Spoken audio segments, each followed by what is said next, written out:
오늘 여러분과 함께 내 앞에서 행하여 완전하라 라는 제목으로 은혜를 나누겠습니다. 성경은 하나님과 사람의 약속으로 이루어져 있습니다. 그런데 그 약속은 우리가 일반적으로 사람과 사람 사이에서는 쌍방으로 합의하여 약속이 되는데, 하나님과 사람과의 약속은 하나님의 일방적인 접근과 일방적인 선택 속에서 맺어지는 것이 하나님과 사람의 약속입니다. 그래서 하나님께로부터 약속을 받은 그 사람은 그 약속을 지킴으로 하나님의 관계, 하나님과 그 관계가 성립이 되고, 하나님은 약속을 이행하는 사람에게 하나님이 가지고 계신 모든 것을 주시기로 하나님은 작정하셨습니다. 하지만 사람의 입장에서 보면 그 약속을 지키는 과정이 결코 쉬운 일이 아니다라는 거예요. 자신의 계획과는 전혀 반대되는 길로 가는 경우도 많이 있고, 자신의 인생이 송두리째 변하게 되는 그런 과정을 하나님의 약속을 지키면서 그 과정을 겪게 됩니다. 그러나 하나님은 사람과 맺은 그 약속을 절대로 변하거나 그 약속을 잊어버리지 아니하시고, 또 그 약속을 지키는 자들에게 하나님께서는 잘못되게 하시는 분이 아니시다라는 것입니다. 하나님은 인간에게 좀 손해보게 하시려고 그 약속을 주시는 것이 아니라 오히려 복을 주시려고 그 약속을 하나님께서 인간에게 주신다라는 거예요. 혹 인간의 입장에서는 생각해보면 내 인생이 내가 계획한 대로 안 되네? 그러면 손해보는 것을 생각할 수가 있어요. 또 그 약속을 받고 거부하고 싶은 마음이 들 수도 있다라는 거예요. 하지만 하나님과의 약속, 하나님의 선택 안에 들어왔던 그 자체가 우리가 상상하는 것보다 더 너무나 많은 부안한 복이 그 안에 들어있다라는 거예요. 결국 우리가 하나님의 선택, 또 하나님과의 약속 가운데 먼저 깨달아 알아야 될 것은 뭐냐면, 하나님과 우리의 약속은 하나님 편에서 일방적으로 다가오셔서 하신다라는 것을 먼저 인정을 해야 됩니다. 그것을 거부하거나 그것을 질문하면 안 돼요. 우리가 바꾸거나 아니면 우리가 상의해서 그 약속을 변경할 수 있는 것이 아니다라는 거예요.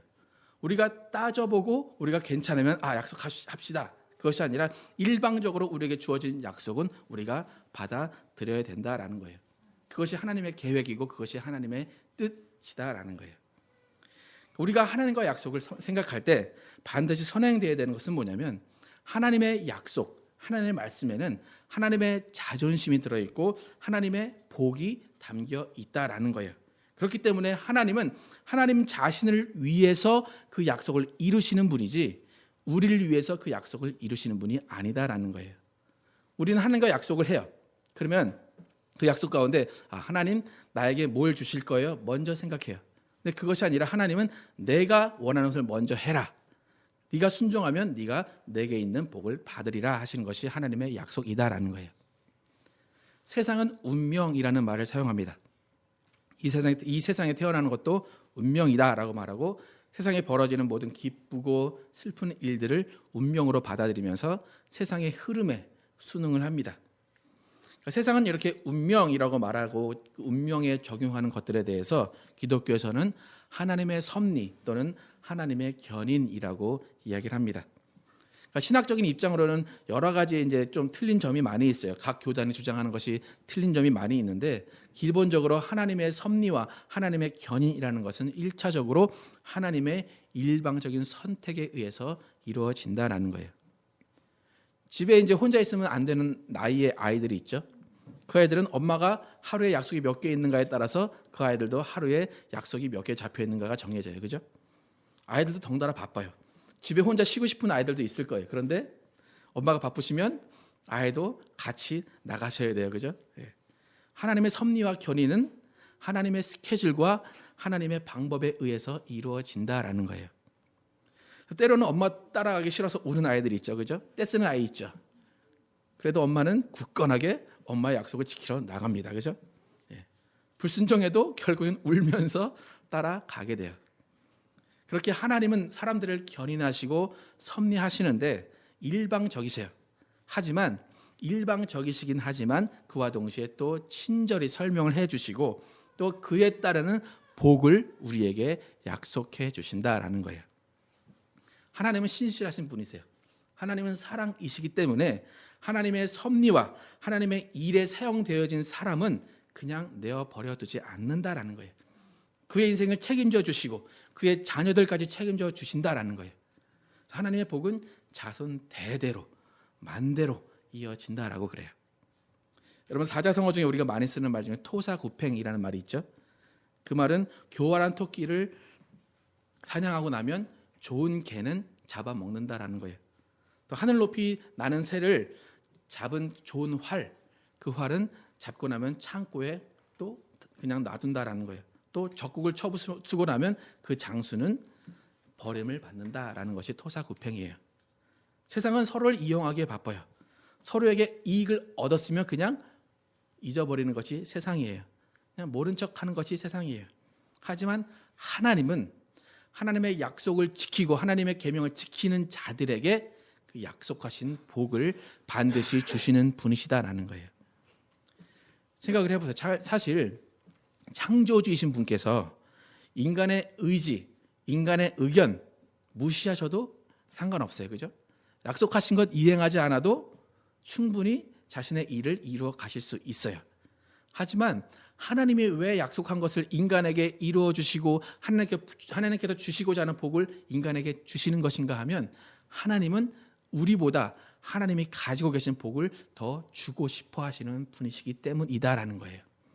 하나님이 가지고 계신 복, 하나님이 가지고 계신 행복, 그것이 얼마나 큰지를 보여주고 싶으신 거예요. 내가 너에게 주겠다. 내가 너에게 보여주겠다.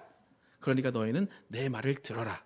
그럼 너희는 받을 것이고 볼 것이다. 그것이 하나님의 마음이다라는 거예요. 여러분, 하나님의 다정함 여러분 느껴보십니까? 하나님의 따뜻함 느껴보십니까? 오늘 개회 찬송에도 따스한 성령님을 얘기했는데, 여러분, 무서운 하나님 우리가 느낄 때도 있지만 따스한 하나님, 따스한 성령님을 느낄 때도 많이 있다라는 거예요. 그러니까 주고 싶으셔서 안 달라진 하나님, 그 하나님을 우리가 깨달아야 된다라는 거예요. 하나님은 그렇게 먼저 다가오십니다.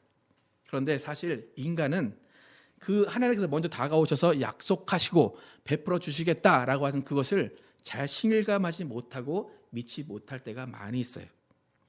여러분이 누가 여러분에게 와가지고 내가 잘 되게 해줄게, 지금 좋은 사업 아이템이 하나 있어, 딱 그래요. 그럼 여러분은 의심 먼저 하십니까? 아니면은 철석같이 믿으십니까?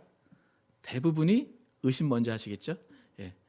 귀가 얇은 사람은 조금 그것에 대해서 좀 의심하겠지만, 그렇지 않다라고 한다면 대부분의 사람들은 의심하기 시작할 거예요. 그런데 문제는 뭐냐면 하나님을 믿는 경우에도 우리가 하나님께서 주신 약속을 받고 나서 그 약속을 먼저 의심부터 하는 사람이 많이 있다라는 거예요. 오히려 사람의 약속보다 하나님의 약속이 더 믿기 어려울 때가 많이 있어요. 왜 그럴까요? 우리 생각에는 도저히 안 될 것 같고 말도 안 되는 일을 가지고 하나님이 약속하세요. 그 사실을 100% 믿고 기다리는 것, 그것은 쉬운 일이 아니다라는 거예요. 오늘 우리가 본문에 아브라함에 대해서 잠깐 읽었습니다. 오늘 우리가 살펴볼 본문의 아브라함, 그 아브라함도 하나님의 약속을 받고 그가 기다리지 못하는 연약한 모습을 보였다라는 거예요. 우리가 알고 있는 믿음의 조상은 아브라함이죠, 그죠?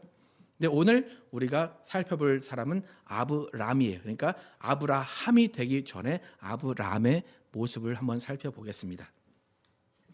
아브람은 75세 때에 하나님께서 그를 부르셨습니다. 아브람일 때 75세 때 그를 부르셨어요. 그래서 75세 때 뜬금없이 하나님께서 나타나셨어요. 그래서 하나님께서 내가 지시하는 땅으로 가라. 너는 복의 근원이 될 것이다 라고 약속을 해주십니다. 창세기 12장 1절에서 4절에 여호와께서 아브람에게 이르시되 너는 너의 본토 친척 아비 집을 떠나 내가 내게 지시할 땅으로 가라. 내가 너로 큰 민족을 이루고 내게 복을 주어 내 이름을 창대케 하리니 너는 복의 근원이 될지니라. 너를 축복하는 자에게는 내가 복을 내리고 너를 저주하는 자에게는 내가 저주하리니 땅의 모든 족속이 너를 인하여 복을 얻을 것이니라 하신지라. 이에 아브람이 여호와의 말씀을 쫓아갔고 롯도 그와 함께 갔으며 아브람이 하란을 떠날 때에 그 나이 75세였더라. 75세 때 하나님께서 아브람에게 나타나셔서 너는 내가 지시한 땅으로 가라. 아브람은 어딘지도 모르지만 그 말씀에 순종해서 따라갑니다. 그리고 그 말씀에 순종히 따라갔을 때 하나님께서 그에게 큰 복을 주시고 전쟁에서 이기게 하시고 많은 재물을 얻게 하십니다. 그런데 그에게는 한 가지 풀리지 않는 고민거리가 하나 있었어요. 75년 동안 풀리지 않는 고민거리가 하나가 있었어요. 그래서 하나님께서 나타나셨을 때 아브라함은 하나님이 네 고민이 뭐냐 묻지 않으셨는데 그냥 다짜고짜 하나님께 자신의 고민을 이야기합니다. 창세기 15장 1절 이후에 보면 이후에 여호와의 말씀이 이상 중에 아브라함에게 임하여 가라사대 아브라함아 두려워 말라 나는 너의 방패요 너의 지극히 큰 상급이니라 라고 말씀하세요. 그러니까 지금 하나님께서 나타나셔가지고 하나님의 속성을 이야기했어요. 나 자신에 대해서 하나님에 대해서 나는 너의 방패요 너의 지극히 큰 상급이니라 라고 말씀하세요. 그런데 아브라함이 그 다음 반응이 어떠한가 하면 다짜고짜 2절에 3절에서 아브라함이 가로되 주 여호와여 무엇을 내게 주시려니이까 나는 무자하오니 나의 상속자는 이 다메섹 엘리에셀이니이다. 아브라함이 또 가로되 주께서 내게 씨를 주지 아니하셨으니 내 집에서 길리운 자가 나의 후사가 될 것이니이다. 하나님께서 나는 너의 상급이요 너의 방패다라고 말씀하셨는데 아브라함은 갑자기 하나님 나에게 무엇을 주시렵니까? 나는 무자하오니 그렇게 말해요. 자신이 후사가 없는 것을 75년 동안 고민하고 있었다라는 거예요. 그 가운데 그는 이미 차선책으로 자신의 계획을 가지고 있었어요. 뭐라 그러죠? 엘리에셀을 자기의 후계자로 삼으려고 합니다라고 하나님께 이야기를 합니다. 하나님께서 그 고민을 아세요. 그리고 4절과 6절에서 하나님께서 말씀하십니다. 여호와의 말씀이 그에게 임하여 가라사대 그 사람은 너의 후사가 아니라 내 몸에서 날 자가 내 후사가 되리라 하시고 그를 이끌고 밖으로 나가 가라사대 하늘을 우러러 무뼈를 셀 수 있나 보라. 또 그에게 이르시되 내 자손이 이와 같으리라. 아브라함이 여호와를 믿으니 여호와께서 이를 그의 의로 여기시고 라고 말해요. 이렇게 아브라함에게 아들을 주실 것을 약속하시면서 그 약속을 믿는 모습을 보시고 흐뭇해하셨어요. 그리고 그의 믿음을 의로 여기셨다라고 그래요.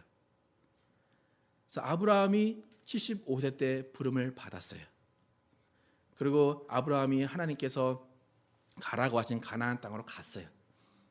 1년이 지나고 2년이 지나고 3년이 지나고 10년이 지났어요. 그런데 하나님께서 말씀하신 아브라함의 씨에서 나오는 후손이 생기지 않았어요. 분명히 아브라함 믿음이 있었다고 그래요. 그죠?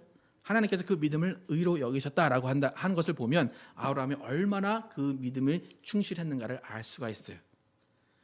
하나님도 그의 믿음을 의로 여기셨는데 아브라함 그 큰 믿음을 가지고 있었는데 아브라함의 믿음에는 또 한계가 있었다라는 거예요. 10년이 지나니까 이제 하나님의 약속을 조금씩 의심하기 시작해요. 10년이 지나도 하나님께서 약속을 주신 후사가 생기지 않으니까 85세가 되는 해에 그의 부인이 첩을 하나 추천을 합니다. 그래서 그 첩을 통해서 이스마엘이라는 후사를 낳게 됩니다. 그러니까 약속을 받고 그 약속을 이루는 시간, 그 10년, 제가 기다렸던 그 10년이 너무나 힘들고 너무나 어려운 시기였음을 알 수 있어요. 여러분 10년 결코 짧은 시간이 아닙니다. 여러분 10년 전에 약속하신 거 기억하신 거 있으세요? 10년 전에 약속 여러분 지금 기억나시지 않을걸요 아마 그죠? 예. 아브라함을 욕할 게 아니라 우리도 10년간의 약속이 안 지켜졌다면 그 약속을 잊어버릴 수 있다라는 그런 마음을 가져야 돼요. 저는 아브라함의 기다림의 시간이 충분히 이해가 돼요. 저도 이제 미국 목사님들이나 아니면은 지금 트리니티 교회 목사님하고 이제 일을 하면서 기다리는 것을 너무 많이 배웠어요. 뭐 하나 부탁드리면 4개월이 보통이고 6개월은 기다려야 돼요. 처음 개척할 때 예배당 사용할 수 있습니까? 물어봤을 때 6개월 기다리고 그렇게 기도해도 6개월 후에 대답을 해주셨어요. 그러니까 하나님께 기도해요. 또 하나님께 기도하고 목사님과 일을 하다 보면 기다림의 시간이 주어져요. 4개월, 6개월. 그러면 제 생각으로는 분명히 이때 되면 답이 와야 되는데 답이 안 와요. 그러다 보니까 만나면 괜히 어색해져요. 잊어버리셨나? 다시 한번 말해야 되나? 다시 물어보기도 뭐하고 그러다 보면 4개월, 6개월 동안 혼자 이런저런 생각을 하게 돼요. 그래서 제 머릿속으로 나름대로 제2의 계획, 제3의 계획을 세우게 됩니다. 아, 이게 안 되면 이렇게 해봐야 되겠다. 이게 안 되면 이렇게 해봐야 되겠다. 계획을 나름대로 막 세워요. 그러면서 이제 이 목사님과의 관계 가운데서 하나님을 또 끼워요. 그러면서 하나님이 혹시 다른 계획을 가지고 계신가? 내가 잘못 가고 있는 것인가? 하나님이 다른 것을 원하시는가? 하나님이 더 좋은 것으로 인도하시려고 하시는가? 혼자 하나님의 계획을 제가 마음대로 막 끼워 맞추려고 하고 마음대로 제가 상상해서 하나님의 계획을 제가 짜려고 합니다. 저는 4개월, 6개월이에요. 아브라함은 10년이었다라는 거예요. 원래 아브라함의 계획은 천사가 하나님이 나타나셔서 말씀하실 때 아브라함의 계획은 원래 뭐였어요? 첩을 통해서 후사를 얻는 것이 아니라 자신의 종 엘리에셀을 후사로 삼는 것, 그것이 자신의 원래 계획이었어요. 그러니까 75년 살면서 하나님께서 안 주시니까 이미 계획을 세워놨어요. 계획을 세워놨는데 하나님께서 대뜸 나타나셔서 너의 씨에서 후손을 주리라 약속하셨어요. 그것을 믿었어요. 그런데 하나님께서 안 주시니까 하나님 괜히 약속해 놓으시고 10년 지나도 안 지켜주시네요. 왜 하나님 아무 소식이 없습니까? 10년 동안 그렇게 하나님께 매달렸어요. 얼마나 기도를 많이 했겠어요, 그죠? 얼마나 사라와 함께 얼마나 많은 상의를 했겠어요. 그런데 10년 되니까 이제 마음이 조급해져요. 한계가 다다랐어요. 아내를 딱 바라보니까 가망성이 없어요. 늙어가지고 더 이상 아이를 낳을 수 없을 것 같아요. 여러분, 이런 경우에 믿음 없는 사람의 경우, 아브라함은 믿음이 있었어요. 근데 믿음이 없는 사람의 경우는 어떻게 할까요? 자신의 계획대로 밀고 나가요. 만약에 아브라함이 믿음이 없었다면 엘리에셀을 바로 후사로 세웠을 거예요. 그런데 그나마 아브라함은 믿음이 있었어요. 믿음이 있었기 때문에 아브라함의 씨에서 후손이 나올 것을 믿었어요. 근데 그 믿음이 조금씩 줄어간 거예요. 그러니까 그 줄어간 믿음을 채웠는데 뭘로 채웠어요?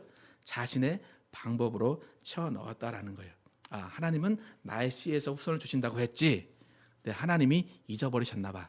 하나님이 잠시 나를 그냥 놔두시나 봐. 그러니까 내가 하나님을 도와드려야 되겠다. 내가 하나님의 계획을 완성시켜 드려야 되겠다라고 하면서 그의 첩을 통해서 자신의 씨로부터 후손을 낳으려고 한다라는 거예요. 그러니까 하나님 좀 힘드시면 제가 해드릴게요. 하나님 10년 동안 못하시면 하나님도 못하시는 것 같으니까 제가 해드릴게요라고 아브라함은 자신 있게 이스마엘을 낳았다라는 거예요. 아브라함의 입장에서 보면 하나님의 계획이 이루어진 거예요, 그죠?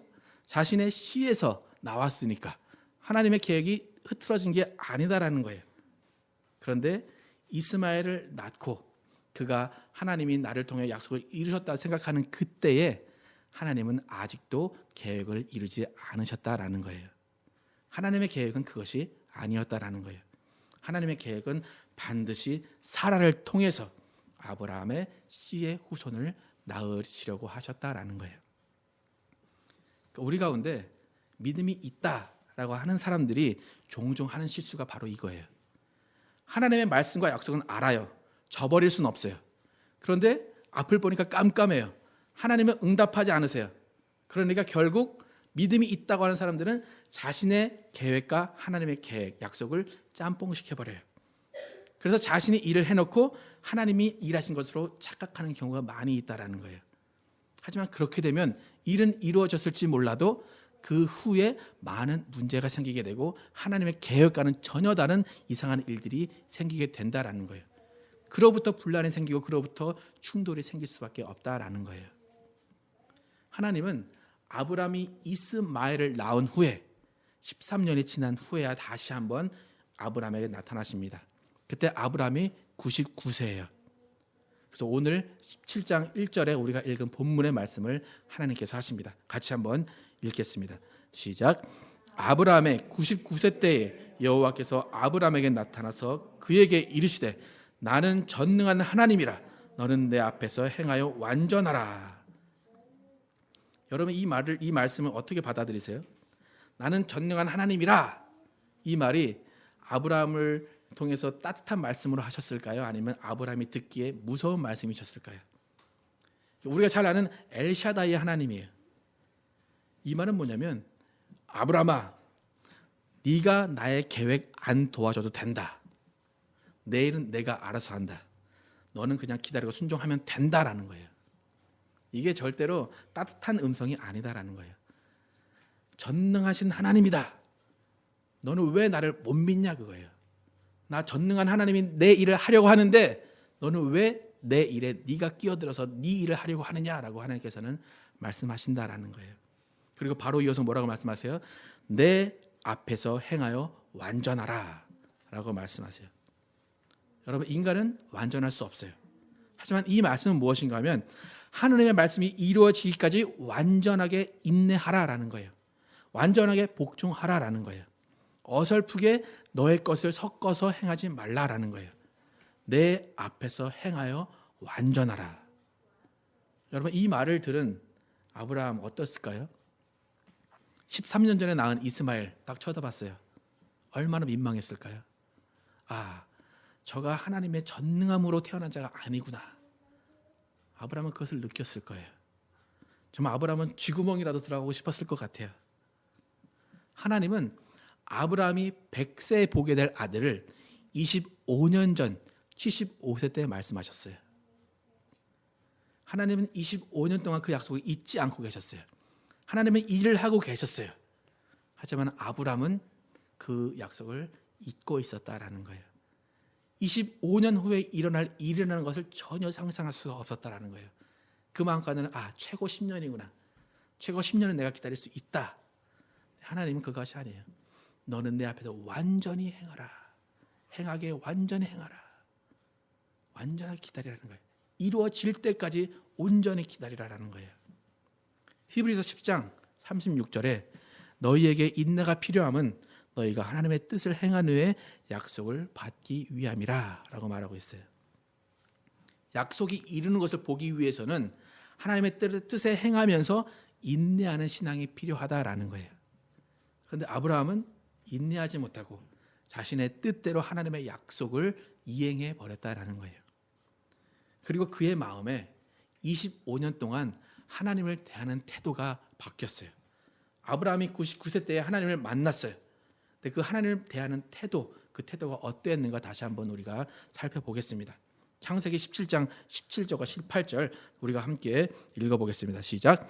아브라함이 엎드려 웃으며 심중에 이르되 100세 된 사람이 어찌 자식을 낳을까? 사라는 90세니 어찌 생산하리요 하고 아브라함이 이에 하나님께 고하되 이스마엘이나 하나님 앞에 살기를 원하나이다. 이게 99세 때 아브라함이 하나님께 고한 내용이에요. 우리의 믿음의 조상인 아브라함, 그가 99세 때 아브람일 때 하나님께 이렇게 말했어요. 하나님이 아들을 주신다는 말 24년 지나서 또 하세요. 그러니까 어떻게 웃었어요.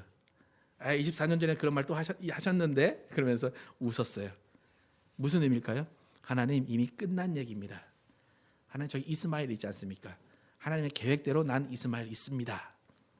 이스마엘이나 하나님의 뜻대로 되기를 바랍니다. 그것은 뭐예요? 하나님의 계획 실패했습니다. 하나님, 나 하나님 계획 더 이상 필요 없습니다. 라고 말한 거예요. 아브라함의 말의 속내에는 뭐냐면 약속을 지키시지 않으신 하나님에 대한 실망과 하나님에 대한 무시가 들어있다라는 거예요. 24년 동안 자신과의 약속을 지키시지 않으신 하나님을 오해했고 스스로 평가하고 스스로 단정 지은 말 한마디가 바로 이것이다라는 거예요. 혹시 우리 중에 지금 하나님에 대해서 지금 99세 아브라함이 지금 말하고 있는 그런 심정으로 하나님을 대하고 계신 분이 있지 않습니까? 처음에는 굳건한 믿음으로 하나님의 말씀을 믿고 따랐는데 여러분의 기대와 다른 일이 벌어지고 여러분의 하나님과의 약속이 이루어지지 않는 그 모습 가운데 인내하지 못하고 기다리지 못하면서 하나님을 외면하고 하나님을 저버리지 않으셨냐라는 거예요. 그런 우리들에게 하나님께서는 하나님 앞에서 행하여 완전하라라고 말씀하고 계신다라는 거예요. 우리가 해야 될 일은 약속을 받고 말씀을 받았다라고 한다면 소망의 끈을 놓지 않고 말씀에 순종하며 행하면서 온전히 기다리는 것이다라는 거예요. 여러분, 예수님이 2000년 동안 오시지 않았습니다. 25년이 아니라 2000년이에요. 그러면 그 약속이 없어졌습니까? 아니에요. 그 약속은 없어지지 않았다라는 거예요. 그리고 우리가 그 약속을 대신한 무언가를 찾을 필요가 없다라는 거예요. 요즘 시대 재림 예수 되게 많죠. 한국에도 많이 있죠. 예. 찾을 필요 없다라는 거예요. 하나님은 지금도 그 약속을 이루시고 계시다라는 거예요. 우리가 생각하고 우리가 판단할 필요가 없이 우리는 온전히 인내하고 기다리면서 완전해지면 된다라는 거예요. 말씀을 의지해서 기도합니다. 말씀을 의지해서 기도하는 것들 이루어질 때까지 소망을 놓지 말고 기도하시면 됩니다. 그것이 우리가 할 일이에요. 우린 다른 것을 할 필요가 없다라는 거예요. 우리가 완전해지는 것은 오직 기다리고 그것을 보는 것뿐이지 하나님의 계획을 우리가 이루는 게 아니다라는 거예요. 하나님은 하나님의 일을 하나님이 하신다라는 거예요. 하나님은 하나님의 약속을 하나님이 이루시는 분이세요. 우리가 하나님의 일에 사용되는 것이지 하나님이 우리의 일에 사용되시는 분이 아니다라는 거예요. 우리는 순종하면서 기다리고 이루어지는 것을 보면 된다라는 거예요. 근데 그것이 언제 이루어질지는 몰라요. 어떤 경우에든지 우리는 모든 것에 우리의 방법이 아닌 하나님의 방법으로 이루어 가야 된다라는 거예요. 우리는 올 한 해 그리고 우리의 평생 가운데 우리의 인생이 하나님의 뜻대로 그리고 우리의 인생 가운데 하나님의 일이 이루어져야 된다라는 것입니다. 여러분, 우리가 인생을 살 때 우리의 일만 이루어지면 그것이 값어치가 있을까요? 우리의 인생 가운데 하나님의 일이 이루어졌다. 얼마나 값어치가 있을까? 얼마나 그 인생이 성공한 인생일 것입니까? 하나님의 일이 우리에게 이루어지기 위해서는 우리는 반드시 인내하는 과정이 필요하고 소망과 연단의 기간이 필요하다라는 것입니다. 그래서 우리 모두는 일평생 우리 안에서 우리의 인생 가운데서 하나님의 일이 이루어지면서 어느 누구보다도 하나님이 주신 값진 인생, 복된 인생이 되시는 여러분과 제가 되기를 예수의 이름으로 축원합니다. 기도하시겠습니다.